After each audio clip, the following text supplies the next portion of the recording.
अस्सलाम वालेकुम। एक्सेल की इस बेसिक ट्यूटोरियल में मैं आपको बताने वाला हूं कि एक्सेल के अंदर काम कैसे करते हैं और एक्सेल के अंदर काम करना कितना इजी होता है। जैसे ही हम एक्सेल ओपन करेंगे तो हमें ये विंडो मिल जाएगा। इस विंडो के अंदर सबसे पहले हमें ब्लैंक वर्कबुक मिलता है। वर्कबुक एक्सेल फाइल को ही कहते हैं। इसके अलावा आगे माइक्रोसॉफ्ट की तरफ से कुछ फाइल्स है जिनकी मदद से हम एक्सेल के अंदर काम करना सीख सकते हैं। जैसे इनको ओपन करके हमें हेल्प मिल जाता है कि एक्सेल के अंदर काम कैसे करते हैं। फिलहाल हमें यहाँ पे ब्लैंक वर्कबुक ही लेना है। जैसे हम ब्लैंक वर्कबुक पे क्लिक करेंगे तो हमें एक्सेल इस तरह मिल जाएगा। वर्कबुक के अंदर शीट्स होते हैं। अब एक वर्कबुक के अंदर आप हजारों शीट्स ले सकते हो और शीट लेना है तो शीट लेने के लिए हमें यहाँ प्लस साइन पे क्लिक करना होगा। इससे हमें शीट्स मिल जाएंगी। किसी शीट को डिलीट करना है तो डिलीट करने के लिए सिंपल इस पे क्लिक करके डिलीट पे क्लिक करेंगे। और अगर किसी शीट को रीनेम करना है तो इसके ऊपर डबल क्लिक करना है। ऐसे डबल क्लिक करने के बाद इसका नाम चेंज करना है। जैसे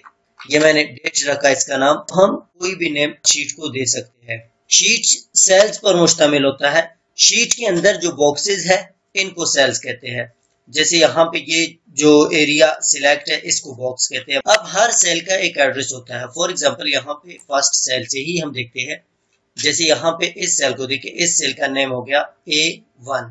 अगर हम यहाँ क्लिक करें तो इस सेल का नाम है A2 और अगर हम यहाँ पे क्लिक करें तो C1, इसी तरह F1, F2, इसी तरह हर सेल का एक एड्रेस होता है। सेल एड्रेस यहाँ हमें नेम बॉक्स के अंदर ही शो होता है। नेम बॉक्स की मदद से हमें जो सेल एक्टिव है उसका नाम मिल जाएगा। हमें यहाँ पे किसी स्पेसिफिक सेल में लिखना है, यहाँ पे उस सेल पे डायरेक्ट जाना है। फॉर एग्जाम्पल यहाँ मैं लिख रहा हूँ F200। इसी में F200 लिखकर इंटर करूंगा तो डायरेक्ट कर्सर F200 सेल पे पहुंच जाएगा और वहां उस सेल के अंदर हम लिख सकते हैं। जैसे हमें फर्स्ट सेल पे जाना है तो फर्स्ट सेल पे जाने के लिए कंट्रोल होम प्रेस करना होगा। कंट्रोल होम से दोबारा हम फर्स्ट सेल पे ही पहुंच जाते हैं। शीट्स के अंदर ये जो ग्रेड्स बने हैं, जैसे यहाँ पे ये लाइंस है वर्टिकली और ये हॉरिजॉन्टली, जो लाइंस हॉरिजॉन्टल जा रहे हैं इनको रॉ कहते हैं और जो वर्टिकल आ रहे हैं तो इनको कॉलम कहते हैं। जैसे यहाँ पे ये कॉलम हो गया, ये रॉ हो गया। अगर आप किसी रॉ को सिलेक्ट करना चाहो तो आप सिंपल यहाँ रॉ हेडिंग पे क्लिक करें। इनको हेडिंग्स कहते हैं। 1 2 3 ये रॉ हेडिंग्स है। ABCD वाले ये कॉलम हेडिंग है। अब किसी भी रॉ को हमें सिलेक्ट करना है तो सिंपल उसके ऊपर हमें क्लिक करना होगा, वो रॉ सिलेक्ट होगा। इसी तरह अगर हमें किसी कॉलम को सिलेक्ट करना है, कॉलम सिलेक्ट करने के लिए भी सिंपल हम कॉलम पे क्लिक करेंगे तो वो कॉलम सिलेक्ट हो जाएगा। और इसके अलावा एक से ज्यादा कॉलम सिलेक्ट करना है तो हेडिंग से ही हम ऐसे सिलेक्ट करेंगे तो यहाँ पे ये 5 या 6 कॉलम सिलेक्ट हो गए। अब एक्सेल के अंदर राइटिंग किस तरह करते हैं, किसी भी सेल में कर्सर रखना है, मतलब किसी भी सेल पे क्लिक करना है और उसके अंदर राइटिंग स्टार्ट करना है। जैसे यहाँ पे मैं लिख रहा हूँ विजन। अब हमें इस सेल से आगे जाना है। अगर आगे जाना है राइट साइड पे तो मैं राइट एरो क्लिक करूंगा, नीचे जाना है तो डाउन एरो क्लिक करूंगा, ऊपर जाना है तो अप एरो और लेफ्ट साइड पे जाना है तो लेफ्ट एरो। या इसके अलावा हम इंटर करके भी नेक्स्ट सेल पे ही जा सकते हैं। फॉर एग्जांपल यहाँ पे मैं राइट एरो क्लिक करके राइट साइड पे, नेम बॉक्स समझ में आ गया होगा और सेल के अंदर कैसे लिखते हैं ये भी क्लियर हुआ। अब फॉर्मूला बार देखते हैं। जैसे ये हो गया फॉर्मूला बार। फॉर्मूला बार का काम ये है, अगर किसी सेल के अंदर जो एक्टिव सेल होगा उसके अंदर हमने टैक्स लिखा है तो टैक्स शो होगा और अगर हमने फॉर्मूला लिखा है तो फॉर्मूला शो होगा। जैसे हमने इस सेल पे क्लिक किया तो इस सेल के अंदर एक टैक्स है तो टैक्स से हमें यहाँ पे टैक्स शो हो रहा है। अगर यहाँ पे मैं क्लिक करूँ तो यहाँ पे नंबर शो हो रहा है और इस एरिया पे जहां मैंने फॉर्मूला अप्लाई किया था यहाँ पे अगर मैं क्लिक करूँ तो यहाँ पे हमें फॉर्मूला शो हो जाएगा। आगे लिखने के बाद इसके अलावा अगर हमें किसी सेल पे लिखने के बाद फॉन्ट साइज या फॉन्ट चेंज करना है, जैसे मैंने ये सेल सिलेक्ट किया है, इसका फॉन्ट हमें चेंज करना है तो सिंपल हम फॉन्ट चेंज कर सकते हैं। फॉन्ट साइज हमें ज्यादा करना है, फॉन्ट साइज हम ज्यादा कर सकते हैं। फॉन्ट साइज कम करना है, सिंपल हम फॉन्ट साइज कम भी कर सकते हैं और यहाँ से भी फॉन्ट साइज इंक्रीज और डिक्रीज कर सकते हैं। बोल्ड करना है, बोल्ड, इटैलिक, अंडरलाइन। अब चलते हैं बॉर्डर्स पे। बॉर्डर लगाने के लिए हमें सिंपल एरिया सिलेक्ट करना है।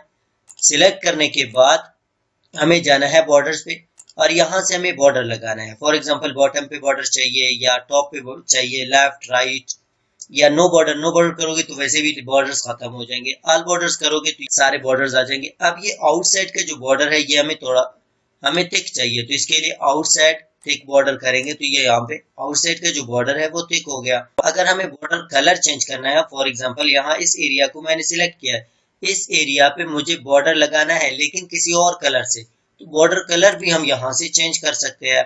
जैसे यहाँ पे लाइन कलर पे जाना है और यहाँ से कलर सिलेक्ट करना है। फॉर एग्जांपल यहाँ पे मैं रेड सिलेक्ट कर रहा हूँ। उसके बाद इस एरिया पे मुझे चाहिए, ऐसे इस तरह भी ड्रॉ कर सकता हूँ। या इसके अलावा बॉर्डर कलर मैंने उठाया है, सिंपल इस एरिया को सिलेक्ट करूंगा। सिलेक्ट करने के बाद यहाँ से हमें ऑल बॉर्डर पे ही क्लिक करना है। जैसे ही मैं ऑल बॉर्डर करूंगा तो इस एरिया पे मुकम्मल ग्रिड लाइंस आ जाएंगे लेकिन रेड कलर से। फॉर एग्जांपल यहाँ पे ये देखिए, इस सेल के अंदर हमने जो टाइप किया है ये सेल के अंदर टॉप पे है लेकिन लेफ्ट साइड पे है, और यहाँ पे सेंटर में है लेकिन टॉप है। और इसी तरह इसको भी हम देखें तो ये राइट साइड पे है लेकिन टॉप पे है, और ये राइट साइड बॉटम पे है। तो इस तरह के अलाइनमेंट्स कहाँ से हम सेट कर सकते हैं, जैसे इनको हमें सिलेक्ट करना है। फॉर एग्जांपल ये सारे सिलेक्ट हो गए। अब हमें इनको सेंटर रखना है तो ये सारे सेंटर में तो आ गए, लेकिन यहाँ देखिए ऊपर से हमने कुछ टॉप पे सिलेक्ट किया है, कुछ बॉटम पे। अब हमें इनको बिल्कुल सेंटर में रखना है तो हम यहाँ मिडल पे क्लिक करेंगे तो ये मिडल अलाइन हो गए। इसी तरह अगर हमें बॉटम पे चाहिए, अब ये मिडल तो हो गया लेकिन हमें लेफ्ट साइड पे चाहिए तो लेफ्ट करेंगे, यहाँ से हम राइट करेंगे या सेंटर करेंगे। और यहाँ से हमें क्या करना है, अगर हम लेफ्ट करने के बाद टॉप करेंगे टॉप अलाइन तो ये सारे टॉप पे हो जाएंगे, और अगर हम यहाँ बॉटम करेंगे तो ये बॉटम पे हो जाएंगे। लेकिन यहाँ पे देखिए ये लेफ्ट साइड पे है, इससे अगर आप लेफ्ट राइट करोगे तो ये लेफ्ट राइट हो जाएंगे और इनसे टॉप मिडल एंड बॉटम हो जाएंगे। इसके अलावा अगर हमें टेक्स्ट डायरेक्शन चेंज करना है, टेक्स्ट डायरेक्शन भी हम इसी तरह चेंज कर सकते हैं। जैसे हमने ये एरिया सिलेक्ट किया है, अब ये हमें इस तरह नहीं चाहिए, वर्टिकल में चाहिए, तो इसको हम यहाँ से टेक्स्ट डायरेक्शन चेंज कर सकते हैं। जैसे हमें यहाँ पे ये इस तरह चाहिए, इस एंगल में चाहिए या हमें इस एंगल में चाहिए, तो हम अपनी मर्जी से किसी भी एंगल में इनको रख सकते हैं। या हम यहाँ क्लिक करके फॉर्मेट सेल पे जाना है और यहाँ से हमें डायरेक्शन सिलेक्ट करना है जिस डायरेक्शन में हम रखना चाहते हैं।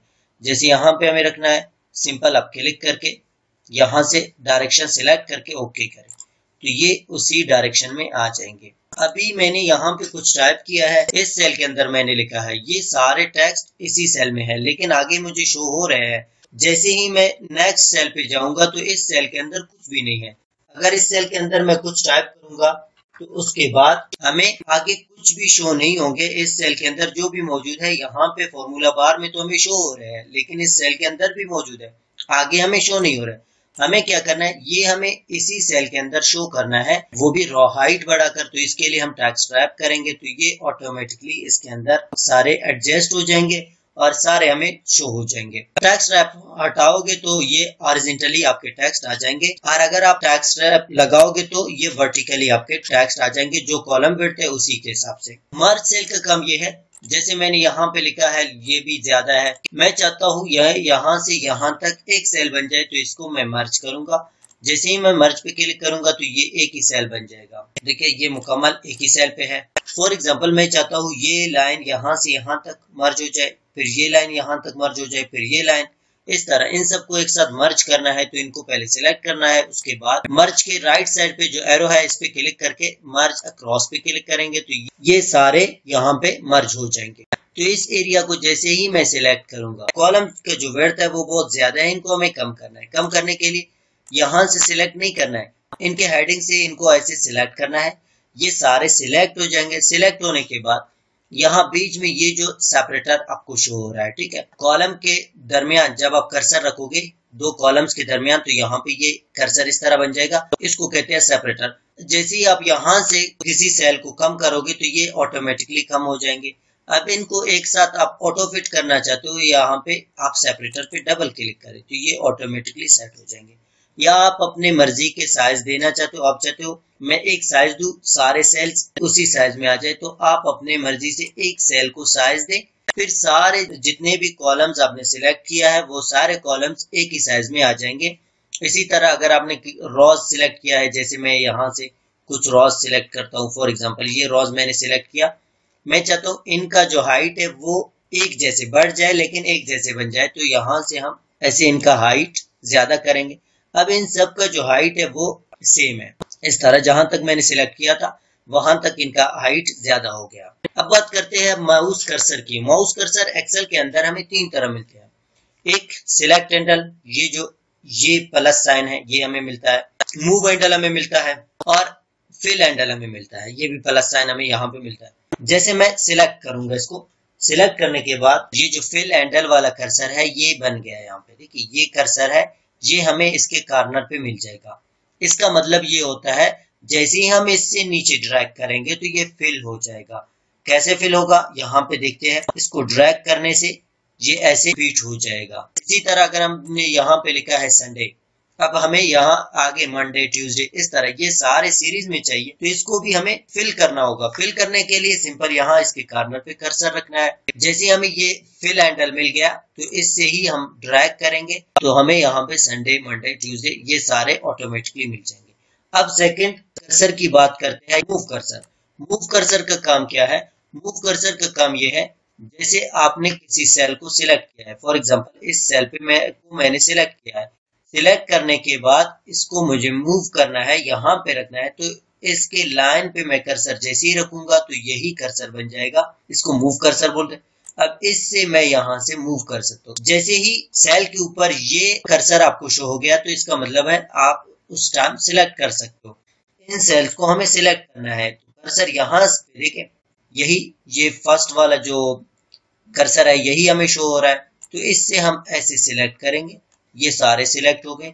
अब इनको रिमूव करना है या बोल्ड करना है। जैसे इनको सिलेक्ट करने के बाद मैं बोल्ड कर रहा हूँ, कंट्रोल भी मैंने शॉर्टकट प्रेस किया था। सिलेक्ट करने के बाद हमें चाहिए यहाँ पे डॉलर साइन इनमें ऐड हो जाए, तो इनको क्योंकि ये अमाउंट है तो यहाँ पे डॉलर साइन ऐड हो जाए, तो इसके लिए हम सिंपल डॉलर साइन पे क्लिक करेंगे तो यहाँ पे डॉलर साइन ऐड हो गया। लेकिन यहाँ हमें हैश साइन नजर आ रहे हैं। जैसे ही मैंने डॉलर साइन लगाया यहाँ पे तो यहाँ पे हैश साइन नजर आ रहा है। ये अमाउंट यहाँ पे मौजूद है, अमाउंट भी ठीक है, लेकिन नंबर इस सेल से ज्यादा है तो इसलिए यहाँ पे मुकम्मल नहीं आ रहे हैं। तो इसको हमें कैसे लाना है? सिंपल जिस तरह हमने यहाँ इस सेपरेटर पे क्लिक किया था ऑटो फिट के लिए, यहाँ पे भी हम क्लिक करेंगे तो क्लिक करने से ये ऑटोमेटिकली ऐसे आ जाएंगे। उसके बाद यहाँ हमने सिलेक्ट किया, सिलेक्ट करने के बाद इनके दरमियान हमें कॉमा चाहिए ताकि रीडिंग में आ जाए, तो इसके लिए हम यहाँ कॉमा पे क्लिक करेंगे। कॉमा पे क्लिक करने के बाद ये यहाँ पे इनके दरमियान कॉमा आ जाता है। किसी भी नंबर को आप इस तरह कॉमा लगा सकते हो। अब डेसिमल्स आ रहे हैं यहाँ इन नंबर्स में, इनको हमें हटाना है। हटाने के लिए हम यहाँ डिक्रीज डेसिमल कर सकते हैं, डेसिमल खत्म हो गए। ऐड करना है, सिंपल ऐड भी हम कर सकेंगे। उसके बाद इस एरिया पे हमें परसेंट लगाना है, तो पहले इस एरिया को सिलेक्ट करना होगा। सिलेक्ट करने के बाद यहाँ पे परसेंट साइन पे क्लिक करना होगा। अब ये इस एरिया पे हम जो भी टाइप करेंगे वो परसेंट साइन उनमें ऑटोमेटिकली ऐड हो जाएगा। जैसे यहाँ पे मैंने 2 लिखा या 3 लिखा तो इसमें परसेंट साइन, जो भी आप टाइप करोगे इस एरिया पे परसेंट साइन आ जाएगा। अगर आप टाइप करोगे तो कोई परसेंट साइन या कोई डॉलर साइन या कॉमा बीच में कुछ भी नहीं आएगा। जो फॉर्मेट आप दोगे उसी फॉर्मेट के मुताबिक यहाँ पे ये आ जाएंगे। अब चलते हैं टाइम पे। एक्सेल के अंदर टाइम हमें कैसे इंसर्ट करना है? फॉर एग्जांपल यहाँ पे टाइम हमें इंसर्ट करना है, तो टाइम इंसर्ट करने के लिए करंट टाइम इंसर्ट करना है, तो इसके लिए हम कंट्रोल शिफ्ट कॉलन प्रेस करेंगे तो करंट टाइम यहाँ पे शो हो जाएगा।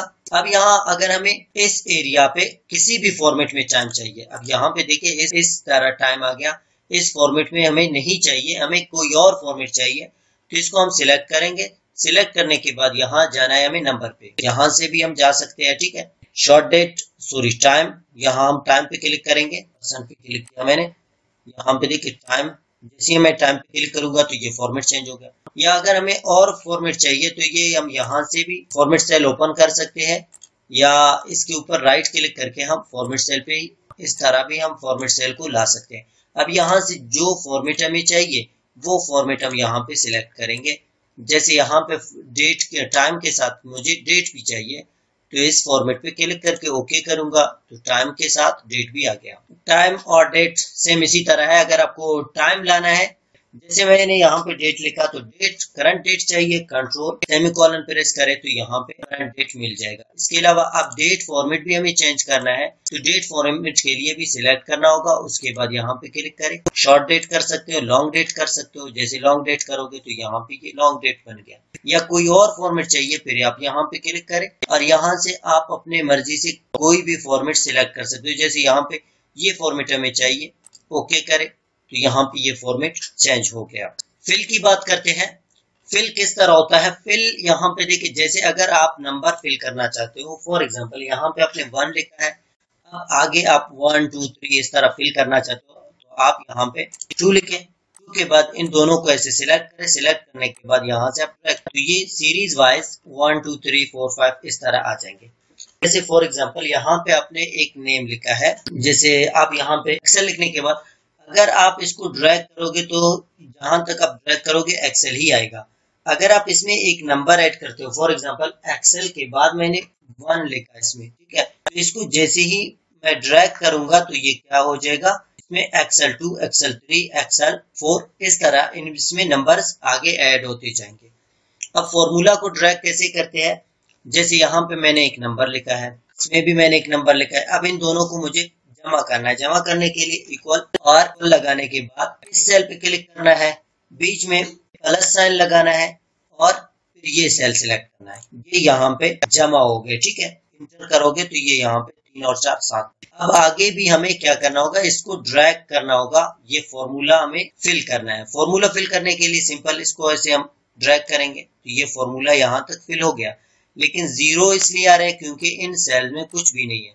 जैसे मैंने यहाँ पे 2 4 या 2 3 मैंने लिखा तो 5 बन गए, इसमें ऑटोमेटिकली ऐड हो गए। इसी तरह इसमें 5 7, ठीक है। इस तरह फॉर्मूला जब आप ड्रैग करोगे तो ये फॉर्मूला रिपीट हो रहा है, फॉर्मूला आगे कॉपी हो गया है, लेकिन जो भी आपने लिखा है इन सेल्स के अंदर वो जमा हो रहा है यहाँ पे। जैसे हमने यहाँ पे इन दोनों को मैंने यहाँ पे जमा किया था, फिर उसके बाद मैंने ड्रैग किया था, ड्रैग करने के बाद ये दोनों सेल यहाँ पे ऑटोमेटिकली जमा हो गए, फिर ये दोनों सेल यहाँ पे जमा हो जाएंगे और ये दोनों यहाँ पे जमा और ये यहाँ पे हो जाएंगे। इसी तरह ये सारे जहां तक हमने फॉर्मूला कॉपी किया है वहां तक ये सारे ऑटोमेटिकली बन जाएंगे। अब डेज की बात करते हैं, डेज हमें किस तरह यहाँ पे लाना है। जैसे मैं यहाँ पे लिखता हूँ संडे, SUN, मुकम्मल नहीं लिख रहा हूँ, सिर्फ SUN लिख रहा हूँ। जैसे ही मैं ड्रैग करूंगा तो यहाँ पे संडे मंडे ट्यूसडे ये सारे आ जाएंगे। अगर मैं यहाँ पे मुकम्मल लिखूंगा, फॉर एग्जांपल यहाँ पे मैंने लिखा SUNDAY, संडे मैंने टाइप किया, फिर से ये सारे नेम आ जाएंगे लेकिन मुकम्मल आ जाएंगे।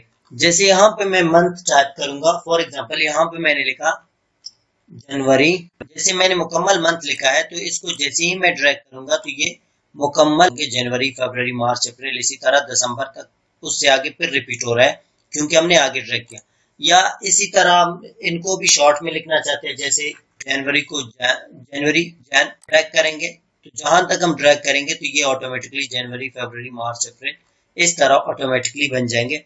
इसी तरह ईयर अगर हमें ड्रैग करना है तो ईयर भी हम ड्रैग कर सकते हैं। जैसे फॉर एग्जांपल यहाँ पे मैं लिख रहा हूँ 2010, आगे हमें फिल करना है ऑटोमेटिकली तो इस पे हम यहाँ क्लिक करके ऐसे ड्रैग करेंगे। कहाँ तक हमें ड्रैग करना है, सिंपल हम ड्रैग करेंगे तो ये यहाँ तक ऑटोमेटिकली 2011 12 13 इस तरह जहां तक हम ड्रैग करेंगे वहां तक ये ऑटोमेटिकली फिल हो जाएंगे। लास्ट में चलते हैं सेल स्टाइल्स पे।